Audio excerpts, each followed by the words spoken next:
আজ ৩রা ফেব্রুয়ারি ১৩৪৮ খ্রিস্টাব্দে আজকের দিন ইন্তেকাল করেন রিজাল শাস্ত্রের বিখ্যাত পণ্ডিত ইমাম শামসুদ্দিন জাহাবি রাহিমাহুল্লাহ, যিনি ইমাম জাহাবি নামে পরিচিত। রিজাল শাস্ত্রের পাশাপাশি তিনি ছিলেন একজন বিখ্যাত ইতিহাসবিদ ও হাদিস বিশারদ। এছাড়া তিনি চিকিৎসাবিদ্যা নিয়েও কাজ করেছেন। ইমাম জাহাবি ৫ই অক্টোবর ১২৭৪ সালে দামেস্কে জন্মগ্রহণ করেন। তার পিতা শিহাবুদ্দিন আহমদ ইবনে উসমান ছিলেন একজন নামকরা স্বর্ণকার। তার পিতার পেশার কারণেই তিনি ইবনুল জাহাবি অর্থাৎ স্বর্ণকারের পুত্র হিসেবে পরিচিত হন। তিনি ১৮ বছর বয়সে হাদিস শিক্ষার জন্য দামেস্ক থেকে Baalbek, Homs, Hama, Aleppo, Nablus, Cairo, Alexandria, Jerusalem, Hejaz ইত্যাদি স্থানে ভ্রমণ করেন। শিক্ষা সমাপ্ত হলে দামেস্কে ফিরে আসেন এবং শিক্ষকতা ও হাদিস গবেষণা শুরু করেন।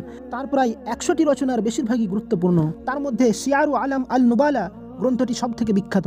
এটি মুসলিম ইতিহাসের একটি জীবনীমূলক অভিধান, যা এখনও প্রথম কয়েক শতাব্দীর মুসলিম ব্যক্তিত্বদের উপর গবেষণায় ব্যাপকভাবে ব্যবহৃত হয়।